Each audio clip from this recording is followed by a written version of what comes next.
Sheikh, it's about my question about the Ottoman Empire.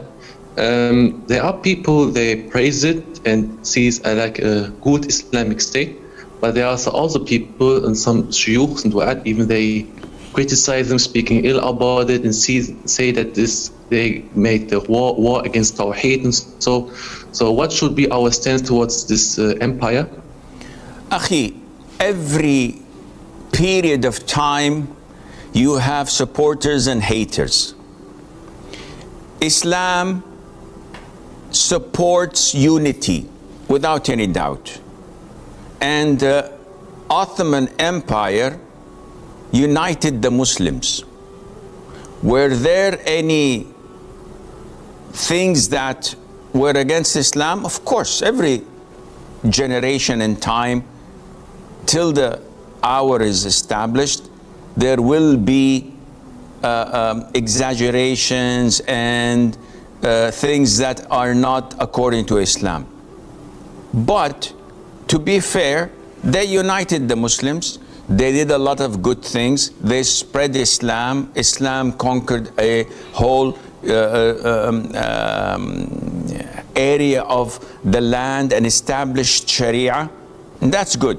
Now, what they say is challengeable. So if I come now and say, oh, this specific empire, this specific state, this specific government had this and this and this and this and this, who would verify it? I wasn't there, you weren't there. So we have to go to the books of history and we will find supporters and haters. Now, these people have long gone. They have no existence, none whatsoever. What is the benefit of sitting and drinking coffee or tea and criticizing Sultan Abdul Hamid al-Thani or this or that for what they had done? I didn't witness it. There is no benefit of doing this. And this would not stop there. It will go back until we find, and this is something that people are doing now, unfortunately.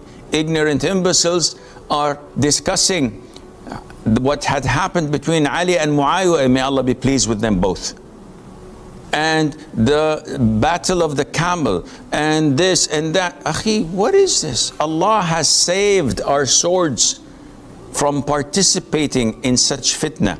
Why would you indulge our tongues to speak in such a fitna? This is a waste of time, a waste of iman, and talking about something that is not beneficial.